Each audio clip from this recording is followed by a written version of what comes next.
কালিয়াকৈরে ফুলকি সংগঠন কর্তৃক যৌন হয়রানি ও সহিংসতা প্রতিরোধে সচেতনতা তৈরি। গাজীপুর থেকে নূরে আলম জিকুর তথ্যচিত্রে বিস্তারিত দেখুন। গাজীপুর জেলায় কালিয়াকৈর উপজেলার মৌচাক ইউনিয়নের হর্টিকালচার সেন্টারে 25/11/2025 তারিখ সকাল 11টায় নারীদের নিয়ে উইমেন্স ক্যাফে জেন্ডার ভিত্তিক সহিংসতা প্রতিরোধে আলোচনা সভা অনুষ্ঠিত হয়। এতে বিভিন্ন নেতাকর্মীরা বক্তব্য রাখেন।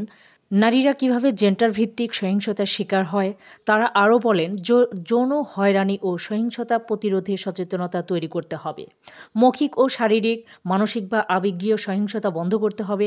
নারীর চাহিদার প্রতি আস্থা রেখে নারীদের প্রতি সদাচরণ করতে হবে। আইনের সঠিক প্রয়োগ, সম্পর্কের ভাঙন রোধ, বাল্যবিবাহ বন্ধে কার্যকরী পদক্ষেপ গ্রহণ করতে হবে। যে নারীরা ঘরে রান্না বান্না করবে আর ছেলেরা বাইরে যাবে, বাজার করবে, চাকরি করবে, এই কাজগুলোর কথা আমরা বলতেছি। আমাদের চাওয়া এই যে পার্থক্যের বিষয়গুলো আমরা করেছি, এটা স্টেডিয়াম বা জায়গা যেখানে খেলা দেখতেছে, ঠিক আছে, এখানে কি এই জায়গায় কোনো বৈষম্য আছে দেখেন তো। কিন্তু সত্যিকার অর্থে যে ওরা কি আসলে বিষয়টা ভোগ করতে পারছে না। উক্ত অনুষ্ঠানে যারা আলোচনা রাখেন তারা হচ্ছেন রেহেনা পারভিন, প্রকল্প ব্যবস্থাপক, Tahurunnessa, psycho social counsellor, Meherunnessa Sima, master trainer, Farida Yasmin, soft skill trainer, Sidratul Muntaha, সহকারী ট্রেনার।